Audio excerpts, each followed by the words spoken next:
পঁচিশে বৈশাখ, তাই তো? আগে বলি আজকে কিন্তু ঋষভ দাদারও জন্মদিন। আচ্ছা রবি দাদু, তুমি নাকি 8 বছর বয়সে প্রথম কবিতা লিখেছিলে। তোমার প্রথম কবিতা প্রকাশিত কবিতার নাম ছিল অভিলাষ। তোমার লেখা তালগাছ কবিতাটি আমার খুব ভাল লাগে। তাল গাছ, তোমরা সবাই তাল গাছটা বলো। তাল গাছ। এবারে আমরা ঋষভের একটি গান দিয়ে শুরু করব। ভালো হয়েছে সোনা, খুব সুন্দর হয়েছে। রসই দীর্ঘই বসে খায় ক্ষীর খই। সাত্বিকা কি পড়ে শোনালে বলো তো? কোথা থেকে পড়লো? কে বলছে?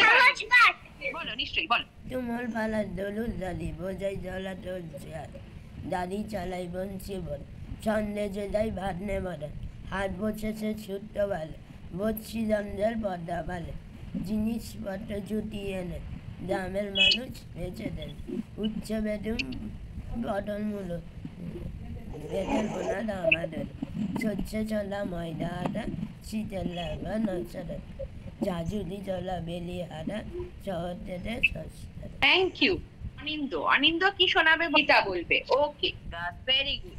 এর এক পায়ে দাঁড়িয়ে তোমার প্রকাশ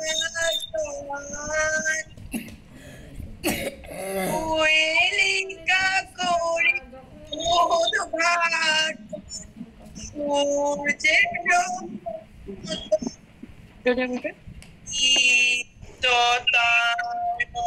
বক্ষ ভেদি আপনারি কর শিবের চির বিষয় উদয় দিগন্তে শঙ্খ বাজে জন্মের প্রথম শুভকার সে নূতন দেখা বিষয় প্রথম শুভকার বলি ও 25শে বৈশাখ, বলো। রবীন্দ্রনাথের জন্মদিন ঠাকুর পরিবারে জন্ম হয়েছে জোলা চাটল কলকাতার জোলা চাটল ঠাকুর পরিবারে।